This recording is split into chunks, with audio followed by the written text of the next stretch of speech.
Selamat datang di channel Alur Donghua.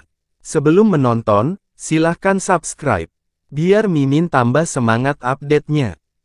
Alasan mengapa gerakan yang sama bisa berhasil dengan Xia Qingyue, adalah karena Yun Ce telah bekerja selama beberapa hari berturut-turut untuk membuka pintu masuk mendalamnya pada waktu itu, melelahkan staminanya di tengah malam sampai dia sangat lemah.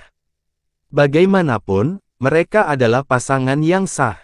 Tidak peduli betapa kejam dan murninya batu giok Xia Qingyue, dia tidak tega membiarkan Yun Ce terus tidur di tanah. Dan Yun Ce juga ada di sana sambil berteriak-teriak untuk lebih baik mati daripada membiarkan seorang wanita tidur di tanah, yang kemudian mengakibatkan dalam dirinya berbagi tempat tidur dan bantal dengan Xia Qingyue, meskipun tidak terjadi apa-apa sama sekali. Namun bagi Lan Sueruo, terbukti bahwa gerakan yang sama berhasil dengan lebih mudah. Bagaimanapun, Lan Sueruo lebih tua 2 tahun dari Yun Ce, dan dia selalu secara tidak sadar memperlakukan Yun Ce seolah-olah dia sedang menjaga adik laki-lakinya. Terlebih lagi, dengan karakter Lan Sueruo yang lembut dan benar-benar berbeda dari sikap dingin Xia Qingyue, bagaimana dia bisa tahan jika Yun Ce, yang telah mengabaikan keselamatannya sendiri untuk menyelamatkannya berkali-kali, tidur di lantai yang sedingin es. Jadi, hasil yang logis. Lan Sueruo tidur di dalam, Yun Ce tidur di luar, dan mereka dipisahkan di tengah oleh selimut panjang yang telah digulung oleh Lan Sueruo. Tubuhmu tidak boleh melewati selimut ini, kalau tidak, atau, Lan Sueruo memasang wajah serius, tapi wajahnya yang memperingatkan tidak membuat Yun Ce merasa jera sama sekali. Sebaliknya, itu adalah pemandangan yang menyenangkan untuk dilihatnya. Apakah kakak senior masih tidak percaya padaku? Yun Ce terkekeh dan berbaring. Dia dengan lembut bergumam, namun, jika kakak senior diam-diam datang ke sisiku, apa yang harus aku lakukan? Haruskah aku melarikan diri? Atau haruskah aku berpura-pura tidak tahu apa-apa? Lan Sueruo jengkel sesaat. Bertindak seolah-olah dia tidak mendengarnya, dia berbaring miring, menghadap ke dalam. Lampu padam, dan ruangan menjadi gelap gulita. Dalam keheningan, meskipun mata Lan Sueruo terpejam, dia tidak bisa tertidur untuk waktu yang lama. Detak jantungnya semakin cepat tak terkendali, hampir sampai dia bisa mendengar suara detak jantungnya sendiri.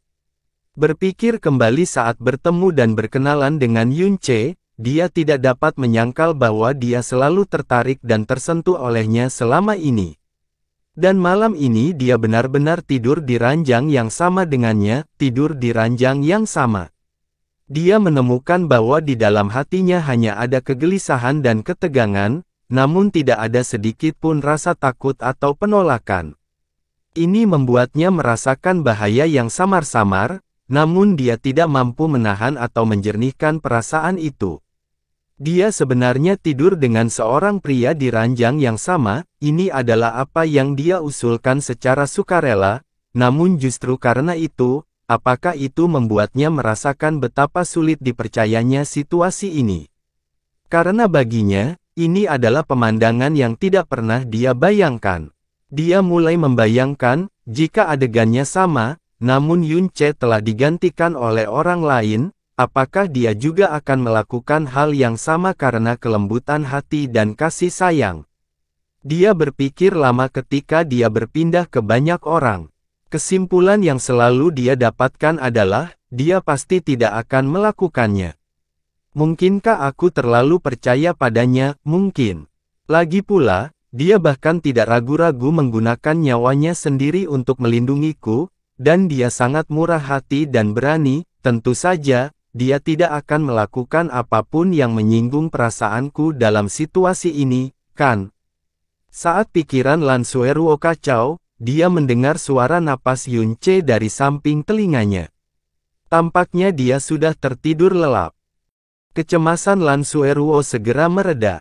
Namun entah kenapa, ada juga jejak perasaan hampa yang tak terlukiskan. Jantungnya hampir sepenuhnya tenang dan gelombang kelelahan melanda dirinya. Tidak lama kemudian, dia tenggelam dalam mimpinya. Malam itu, Lan Sueruo awalnya mengira akan mengalami kesulitan tidur sepanjang malam. Namun, dia tidak menyangka bahwa dia akan tertidur begitu cepat, dan bahkan bisa tidur dengan nyenyak. Dalam mimpinya, dia memiliki perasaan samar-samar tentang dirinya yang perlahan-lahan tenggelam dalam pelukan hangat. Kehangatan seperti ini membuat hatinya menjadi sangat damai, sangat tenang, itu membuat keinginannya untuk mendekatinya, untuk merangkul perasaan hangat ini. Hanya sampai dia dengan kuat memeluk kehangatan ini, dia akhirnya puas dan tenggelam lebih dalam ke dalam mimpinya. Dia tidak terbangun sepanjang malam seperti sebelumnya, dia juga tidak mengalami mimpi buruk lagi. Hari berikutnya, ketika Lan Sueruo bangun, sinar cahaya yang bertemu matanya sudah cukup kuat. Ketika penglihatannya berubah dari kabur menjadi jelas, tatapannya tanpa sadar menatap ke atas, dan melihat mata Yun Ce yang sekilas tampak tertawa. Kakak senior, pagi. Lan Sueruo secara tidak sadar bersiap untuk menjawab, tetapi ketika dia membuka bibirnya, yang sebenarnya keluar adalah jeritan ketakutan. Kedua tangannya saat ini dengan erat memeluk tubuh bagian atas pria itu, dan bahkan payudaranya yang kenyal menempel di dadanya. Kaki kirinya yang panjang dan ramping melingkari pinggangnya, saat seluruh tubuhnya menempel padanya tanpa ada tanda-tanda celah. Seluruh keberadaan Lan Sueruo, seolah tersengat listrik, terlepas dari tubuh Yun Ce. Dengan panik, dia menata rambut dan pakaiannya yang sedikit berantakan.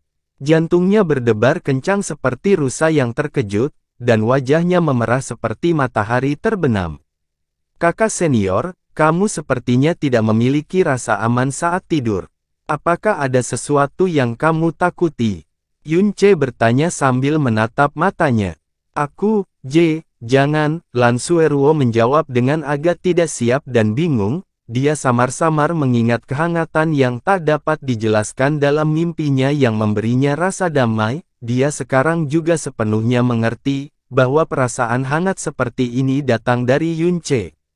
Namun, alam bawah sadarnya menginginkan perasaan seperti ini, dan secara sukarela menuntunnya untuk terus mendekat dan memeluknya.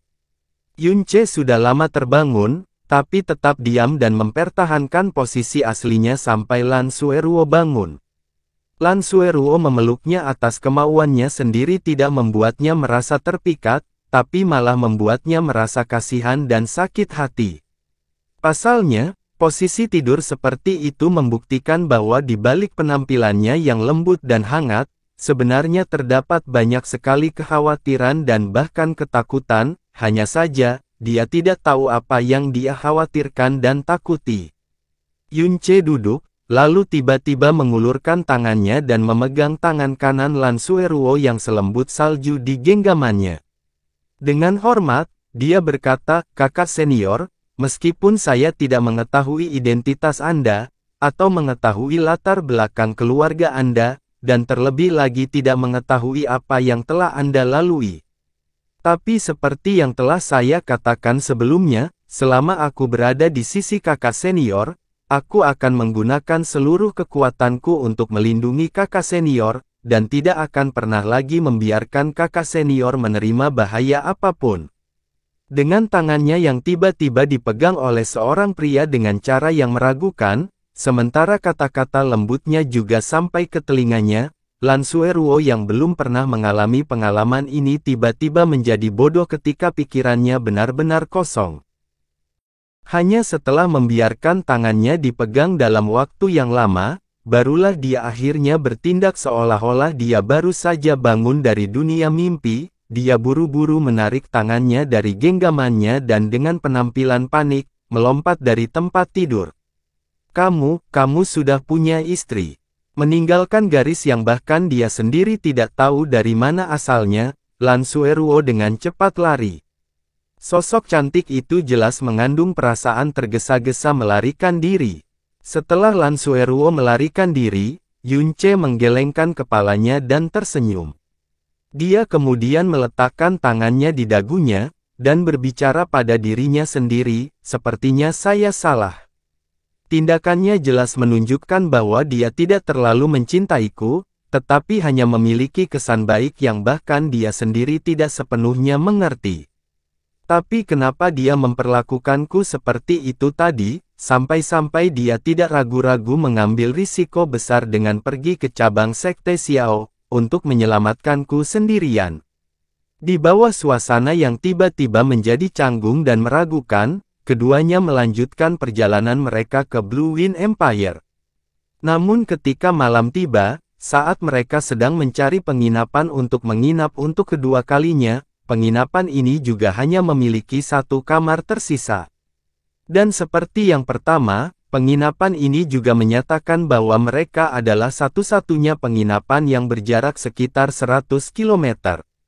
Jika mereka memilih untuk tinggal, maka mereka tetap tinggal. Jika tidak, pilihan satu-satunya adalah tidur di jalanan. Yunche dan Lan Sueruo hanya bisa, sangat tidak berdaya, tinggal di satu kamar sekali lagi. Dan bila sudah ada yang pertama kali, yang kedua kali akan jauh lebih natural. Keduanya kembali tidur di ranjang yang sama, bagian tengahnya masih dipisahkan oleh selimut yang digulung. Namun pada pagi hari kedua, Lan Sueruo melihat situasi yang hampir sama persis seperti hari sebelumnya. Selimut itu dilempar entah kemana, seluruh tubuhnya memeluk Yunche seperti gurita, dan memegangnya dengan sangat kuat. Hari ketiga, hari keempat, hari kelima. Penginapan yang mereka datangi setiap saat, seolah-olah mereka telah berdiskusi satu sama lain, tidak lebih dan tidak kurang, selalu memiliki satu kamar tersisa dan sama sekali tidak ada tambahan. Kadang-kadang hanya ada satu penginapan, di lain waktu ada banyak penginapan, tetapi masing-masing hanya memiliki satu kamar tersisa. Ini membuat Lan Sueruo memiliki perasaan yang sangat aneh. Dengan kali kedua dan ketiga, kali keempat dan kelima bahkan lebih alami. Dan selama hari-hari ini, setiap kali Lan Sueruo bangun, pemandangan yang dilihatnya selalu berupa dirinya yang memeluk Yunche dengan erat.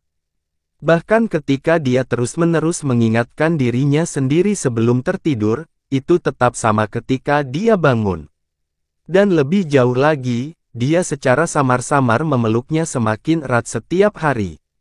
Setelah mengalami beberapa hari berbagi tempat tidur, bahkan bagian terakhir dari penolakan bawah sadarnya terhadap kontak fisik tingkat tertentu dengan Yunche, menghilang dengan tenang. Dan pada hari ke-6 ketika mereka menemukan sebuah penginapan, Yunche langsung membanting meja kasir dengan tangannya, dan secara terbuka berkata, "Pemilik penginapan, beri aku satu kamar." Lan Sueruo hanya membuka bibirnya, lalu menundukkan kepalanya, tidak mengucapkan sepatah kata pun penolakan. Jika Lan Sueruo menemani pria lain dalam perjalanan, belum lagi berbagi tempat tidur, bahkan jari-jarinya tidak mungkin disentuh oleh orang lain.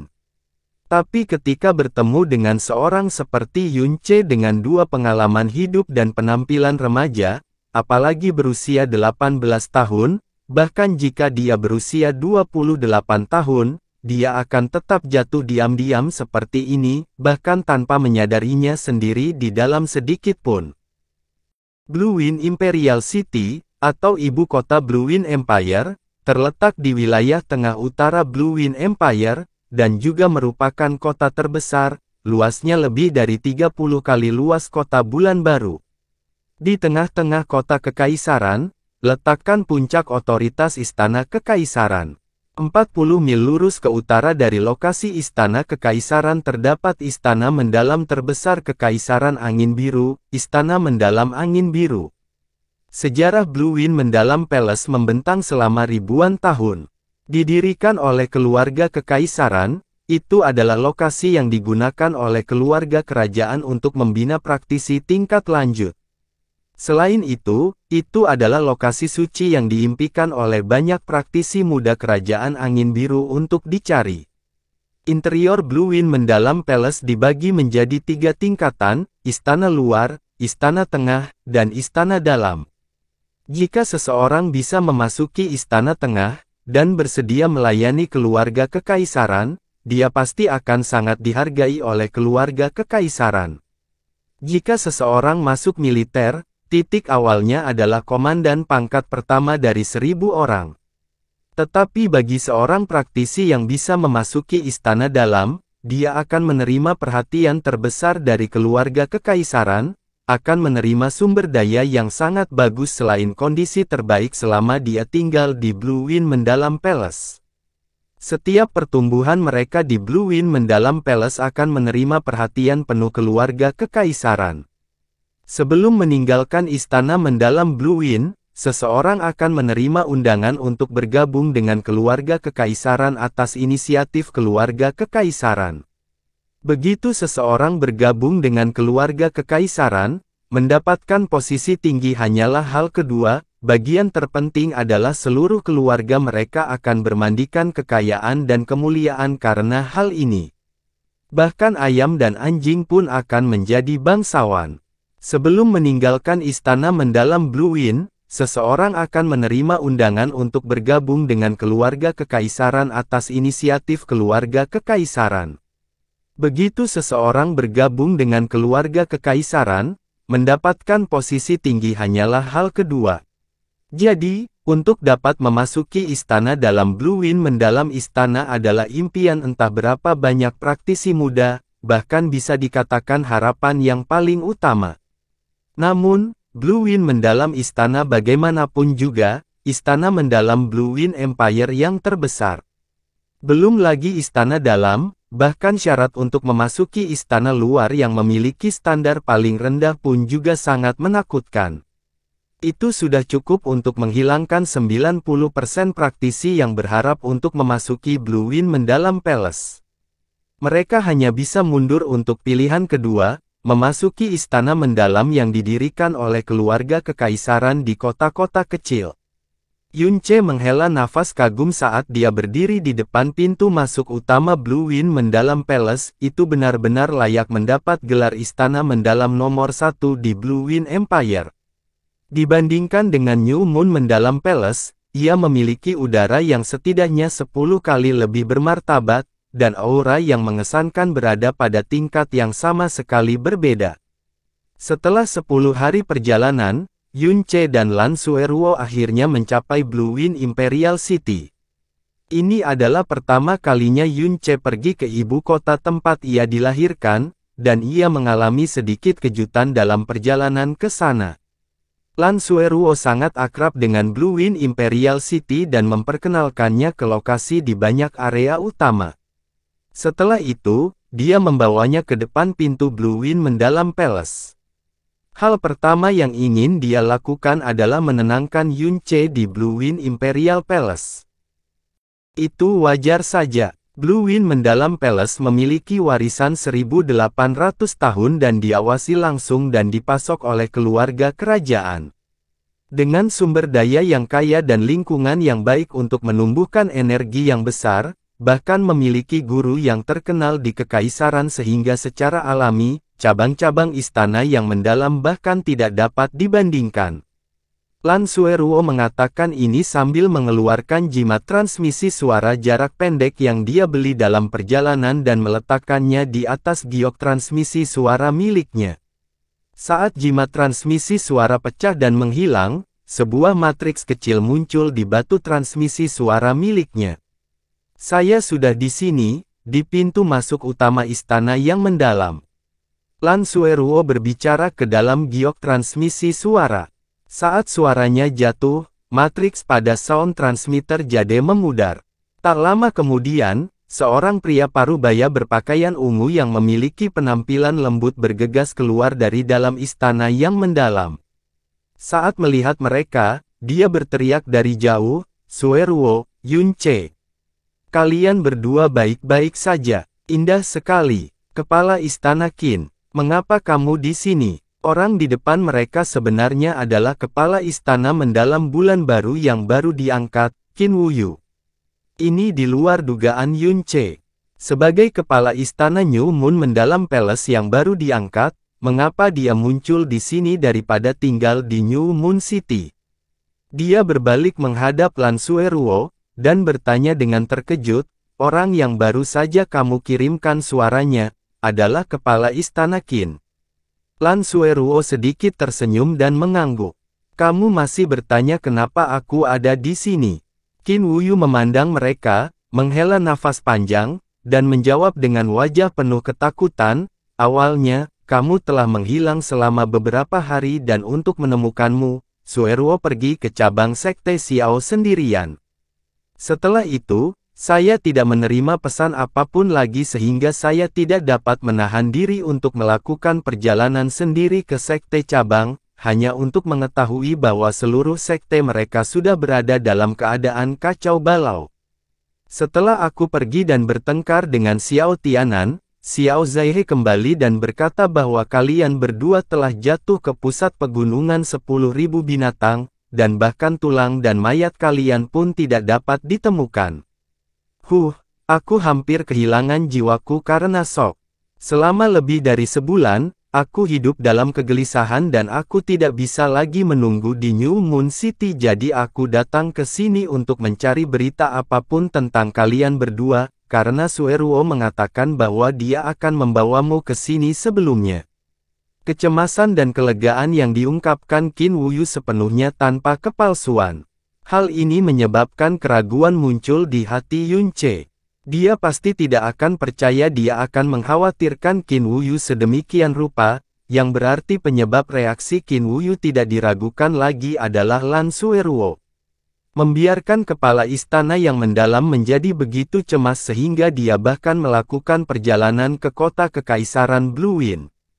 Satu-satunya penjelasan untuk ini adalah bahwa Qin Wuyu dan Lan Sueruo sudah saling kenal sejak lama dan hanya memiliki hubungan jauh di permukaan. Kepala istana Qin, ya, memberitahu ayahku. Lan Sueruo bertanya dengan sangat hati-hati. Beraninya aku. Jika aku membiarkan ayahmu tahu aku tidak melindungimu dengan baik, ini kepalaku. Hehe, syukurlah kamu kembali dengan selamat. Jika tidak, saya pun tidak akan mampu mengatasinya. Qin Wuyu menyeka keringat dingin di dahinya. Kepala istana Qin, kamu tidak berencana untuk kembali ke istana mendalam bulan baru lagi, kan?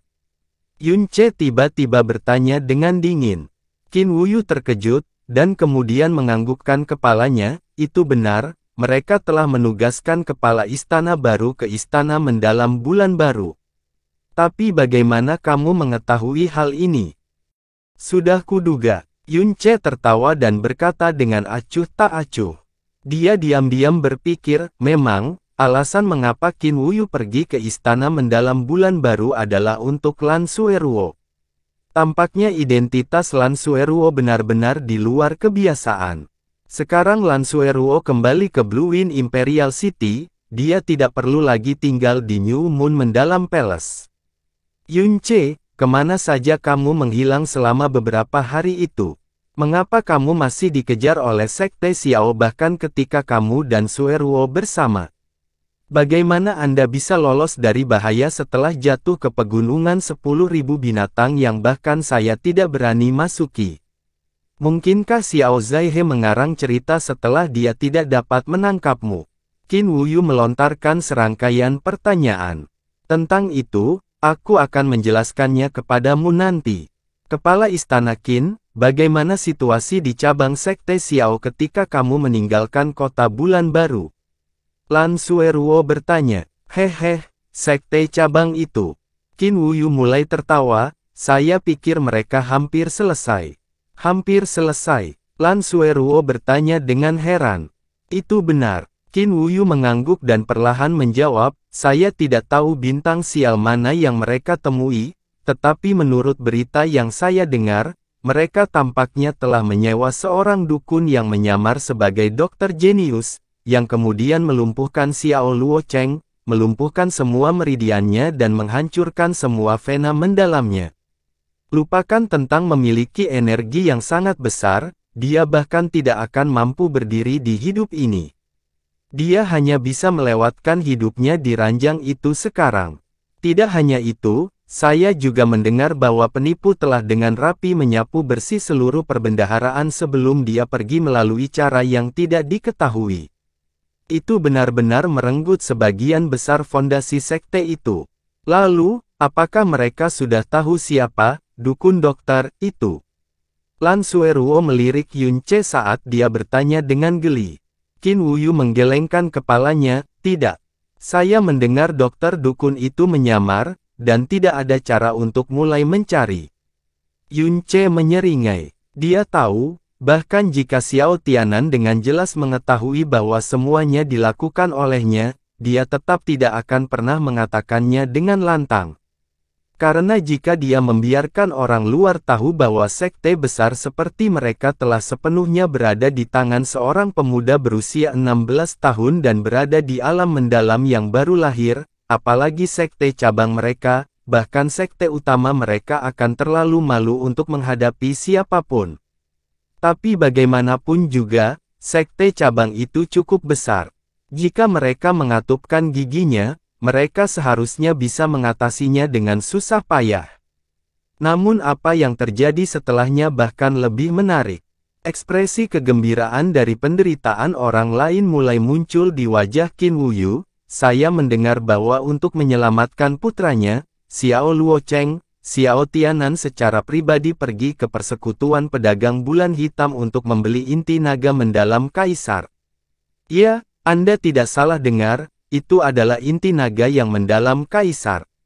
Tetapi pada hari kedua, dia menerobos masuk ke dalam persekutuan pedagang bulan hitam lagi, bersikeras bahwa inti naga mendalam kaisar itu palsu. Ini awalnya sebuah rahasia, tapi keberadaan macam apa yang dimaksud dengan Black Moon Merchant Guild? Apakah mereka akan menjual barang palsu? Tapi jika itu palsu, mengapa Xiao Tianan dan Xiao Baikao tidak bisa membedakannya saat mereka hendak membeli inti naga? Menghadapi agresi Xiao Tianan, Pu He dari persekutuan pedagang bulan hitam menyebarkan berita bahwa Xiao Tianan telah membeli inti naga mendalam kaisar dari mereka karena marah. Alis Yun Ce berkedut, oi.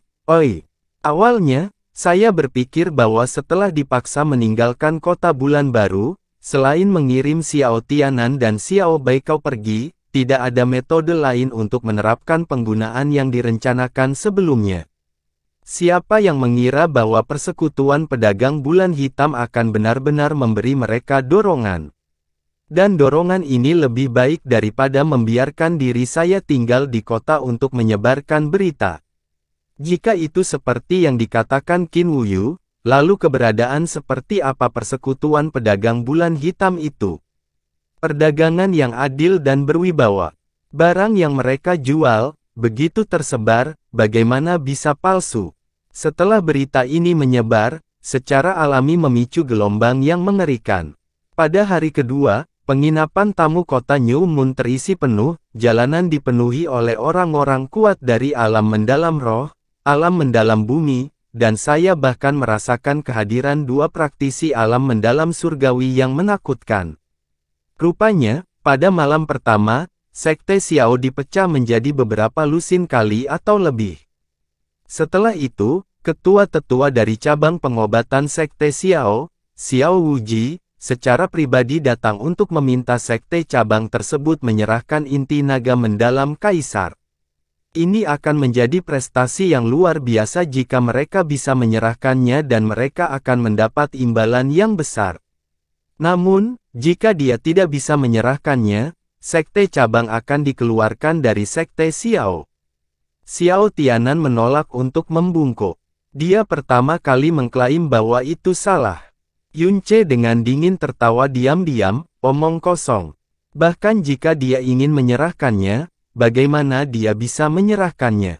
Inti naga mendalam kaisar palsu itu ditempa dari inti mendalam yang dia dapatkan dari Lan Sueruo saat itu, dan hanya bisa bertahan 4 hari. Pada hari kelima, udara inti naga mendalam kaisar yang telah meresap ke dalamnya akan hilang sepenuhnya, warna merah cerah akan menjadi abu-abu kusam, dan bahkan tidak ada gunanya uang receh. Akankah dia benar-benar membawa inti mendalam tingkat rendah itu dan memberi tahu Xiao Wuji bahwa itu adalah inti naga mendalam kaisar? Jika dia benar-benar melakukan itu, Xiao Wuji pasti akan membunuhnya di tempat. Setelah itu, saya meninggalkan New Moon City dan tidak pernah mendengar tentang situasinya setelahnya. Tapi saya dapat memastikan bahwa sekte cabang di Kota Bulan Baru telah selesai sepenuhnya. Qin Wuyu selesai berbicara dan bahkan tertawa kosong. Bagaimanapun, dia telah bertemu Xiao Tianan 2 kali, dan akhirnya bertengkar saat mereka bertemu. Sekarang Xiao Tianan terpojok, setidaknya dia akan merasakan semacam kebahagiaan. Oh itu benar. Qin Wuyu berbalik ke arah Yun Ce, berkata, saya telah membawa Yuanba ke sini. Awalnya, saya mengatakan kepadanya bahwa karena Anda bersama Sueruo, ada kemungkinan besar dia akan membawa Anda ke sini. Ketika saya bersiap untuk meninggalkan Kota Bulan Baru, dia menggunakan segala macam metode untuk memohon agar saya membawanya ke sini, mengatakan bahwa dia tidak akan pernah merasa damai seumur hidup jika dia tidak melihat Anda. Jadi saya membawanya ke sini. Kamu harus pergi nanti, saudara laki-laki, saudara ipar. Sebelum kata-kata Qin Wuyu meresap, tangisan gelisah datang dari sampingnya. Tatapan Yun Ce menyapu Qin Wuyu dan sekilas, melihat Xiao Yuanba yang berlinang air mata berdiri di pintu istana mendalam Blue Wind, dan di samping Yuanba ada orang yang menurutnya seharusnya tidak datang. Murong Ye. Kenapa dia ada di sini, saudara ipar? Xia Yuanba menangis lagi dan berlari dengan langkah besar saat tubuh besarnya menerjang ke arah Yun Ce dalam sekejap, lengan tebal dan berotot melingkari tubuhnya dan dia mulai menangis.